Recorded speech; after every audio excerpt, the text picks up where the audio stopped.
দিন বদলের হাওয়া বইছে, কিন্তু ক্রিকেটারদের ভাগ্য বদলাচ্ছে কি? দীর্ঘ ক্যারিয়ারের শেষটা কেন হচ্ছে সমালোচনায় ভরা? কেন বিদায় বেলাটা হচ্ছে না স্বাভাবিক? এ বিষয়ে বিস্তারিত আলোচনা করতে চাই। আমাদের সাথে যুক্ত আছেন ক্রীড়া বিশ্লেষক ও সংগঠক অবসরপ্রাপ্ত মেজর ইমরোজ আহমেদ। ইমরোজ আহমেদ, স্বাগত আপনাকে খেলা যোগে, সেই সাথে শুভ সকাল। অনেকবার আসলে আলোচনা আমরা করেছি, বাংলাদেশের ক্রিকেট কালচার, সেখানে মাঠ থেকে বিদায় নেয়ার চলটাই তৈরি হয়নি। এ বিষয়ে অনেকবার অনেকভাবে আমরা আলোচনা করেছি, কিন্তু আলটিমেটলি যখন বাংলাদেশের ক্রিকেট সহ পুরো দেশে আমরা বলছি যে একটা সংস্কার, দিন বদলের হাওয়া, অনেক কথা বলা হচ্ছে, কিন্তু ক্রিকেটারদের সেই ভাগ্যটার পরিবর্তন হচ্ছে না। সেই অস্বাভাবিকভাবে বিদায় কিংবা বিদায় না বলেই বিদায়, এই বিষয়গুলো এখনো চলছে। কালচারটা কি আসলেই পরিবর্তন করা সম্ভব? কেন সম্ভব এখনো পর্যন্ত হচ্ছে না?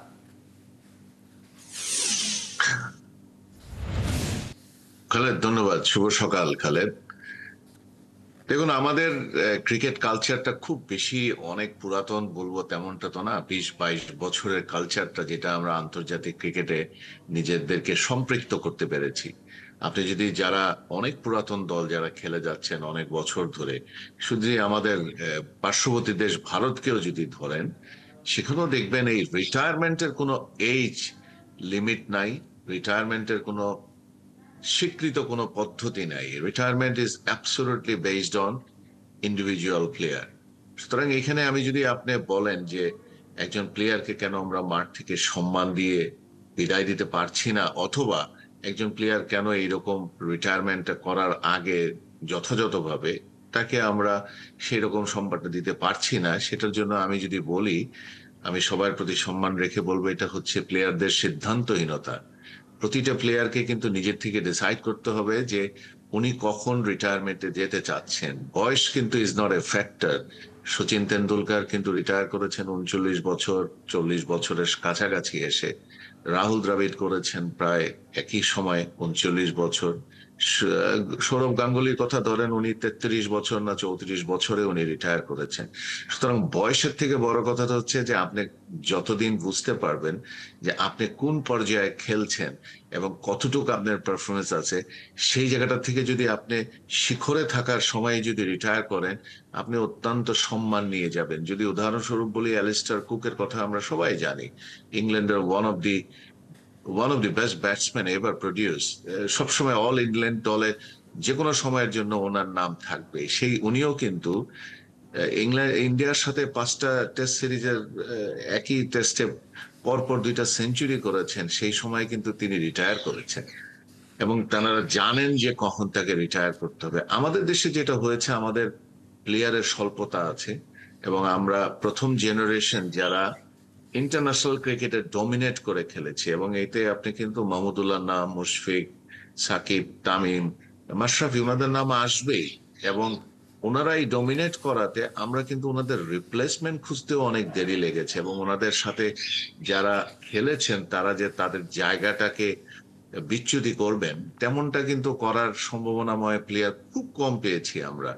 যেই কারণে ওনাদেরকেও অনেকদিন খেলতে হয়েছে, আমরাও তাদের উপরে আস্থা রেখেছি। যেই কারণে তারা সিদ্ধান্তহীনতায় অনেক সময় ভুগেছেন যে ওনারা আন্তর্জাতিক ক্রিকেট থেকে কবে রিটায়ারমেন্ট করবেন এবং কবে ওনারা প্রফেশনাল ক্রিকেট থেকে রিটায়ারমেন্ট করবেন। দুইটা কিন্তু দুই জিনিস। এবং একইভাবে এখন যেহেতু ফরম্যাটও 3টা হয়ে গেছে, অনেক সময় প্লেয়াররা কিন্তু কনফিউশনে থাকেন যে আসলে কোন ফরম্যাট ছেড়ে কোন ফরম্যাটে ওনারা খেলবেন। বাট সার্বিকভাবে আমি বলবো, এই আমাদের মাহমুদুল্লাহ এবং মুশফিক, ওনাদের মতন, তামিমদের মতন প্লেয়ার যারা ছিলেন, তারা যদি সঠিক টাইমে সিদ্ধান্তটা নিতে পারতেন, সম্ভবত আমাদের ক্রিকেট বোর্ড তাদেরকে সেই সম্মানের সাথে বিদায়টা দিতে জি, পারতেন। সেটা এই এই হয়নি। জায়গাটাতে একটু যুক্ত করতে চাই ইমরোজ আহমেদ। আপনি বলছিলেন অ্যালিস্টার কুকের কথা, সচিন টেন্ডুলকারের কথা, তারা হচ্ছেন লিজেন্ডারি ক্রিকেটার। বাংলাদেশের ক্ষেত্রে আসলে এই মাহমুদুল্লাহ রিয়াদ, এই সাকিব আল হাসান, তামিম ইকবাল খান, এরাই হচ্ছে বাংলাদেশের সচিন কিংবা অ্যালিস্টার কুক। এবং সেই লিজেন্ডদেরকে নিশ্চয়ই বোর্ডের পক্ষ থেকেও সেভাবেই কোনো একটা সম্মাননা দিয়ে বিদায় দেওয়ার একটা দায়বদ্ধতা থেকে যায়। বোর্ডের পক্ষ থেকে বলা হচ্ছে যে তারা এরকম কিছু একটা আয়োজন করতে চান তাদেরকে সম্মানের সঙ্গে বিদায় দেওয়া যায়। এর আগে আমরা মাশরাফির ক্ষেত্রে দেখেছি, দেশের পট পরিবর্তনের পরে ইভেন মাহমুদুল্লাহ রিয়াদের ক্ষেত্রেও দেখেছি, বোর্ডের পক্ষ থেকে যখনই বলা হচ্ছে যে তারা এরকম কিছু একটা পরিকল্পনা করছেন যে রিয়াদকে একটা দারুণভাবে সম্মান দিয়ে বিদায় দেওয়ার তারা পরিকল্পনা করছেন, ঠিক তার পরপরই দেখা যাচ্ছে সোশ্যাল মিডিয়াতে সেই সুযোগটা না দিয়েই তিনি অবসরের ঘোষণা দিয়ে দিচ্ছেন। অর্থাৎ বোর্ড কিছু করতে চাইলেও ক্রিকেটাররা সেই সুযোগটা দিচ্ছেন না। এই বিষয়টা আসলে কেন? সেটা কি আগের কোনো অভিমান, নাকি এর পেছনে অন্য কোনো কারণ রয়েছে?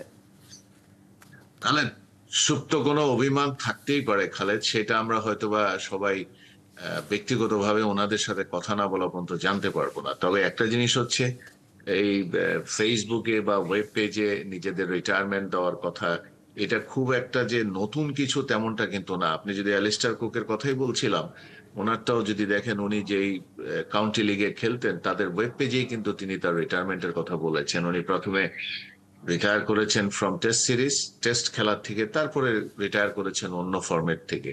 তো ওইভাবে বলবো যে বোর্ডকে আমি দোষারোপ করার আগে আমি বলবো, প্লেয়াররা যদি ওনাদের একটা ইন্ডিকেশন দেয়, তাহলে বোর্ডের জন্য এটা সুযোগ হয় একটা, যে আমাদের যারা লেজেন্ডারি প্লেয়ার আছেন, যারা অনেক দিন আমাদেরকে এন্টারটেইন করেছেন এবং আমাদেরকে ক্রিকেটকে এগিয়ে নিয়েছেন, তাদের ওই সম্মানটা দেওয়া যায়। এবং সম্মান দেওয়ার উপযুক্ত জায়গাটা হচ্ছে মাঠ।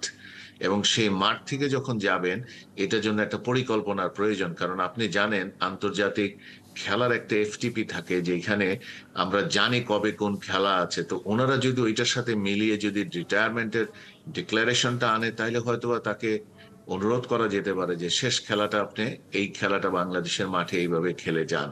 এবং খেলে গেলেই ওনাকে তখন মাঠে সেই সম্মানটা সবাই মিলে দিতে পারি আমরা। কিন্তু অনেক সময় দেখা যায় যে কোনো পরিস্থিতির কারণে প্লেয়াররাও একটু দ্বিধাদ্বন্দ্বে থাকেন, এবং যার কারণে সময়ের সাথে, ট্যুরের সাথে সবকিছু মিলিয়ে কিন্তু বিসিবির পক্ষেও সম্ভব হয় না সেই সম্মাননা দেওয়া। তবে একটা কথা বলতে পারি খালেদ, এই কয়েকজন প্লেয়ারকে নিয়ে সবসময় আমরা আলোচনা করি, তারা যেহেতু রিটায়ার করেছেন, বিসিবি কোনো একটা সময় হয়তোবা আলাদা একটা অনুষ্ঠান করেও কিন্তু তাদেরকে সেই সম্মানটা দেওয়ার একটা পরিস্থিতি করতেই পারেন। কারণ এটার কোনো ঐতিহ্যগত বা ট্রেডিশনালি আন্তর্জাতিকভাবে স্বীকৃত কোনো পদ্ধতি নাই কিভাবে আপনি সম্মান দিবেন।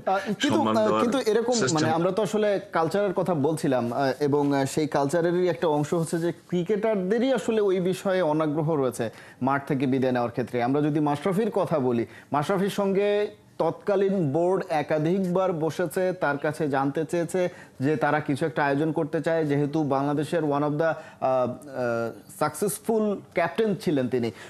কিন্তু মাশরাফি নিজে বলেছেন যে তিনি এ ধরনের কোনো সংবর্ধনা বা এরকম কোনো বিদায়ের আনুষ্ঠানিকতা চান না, এবং সেই অনাগ্রহটা পরবর্তীতে আমরা বাকি সিনিয়র ক্রিকেটারদের মধ্যেও দেখেছি।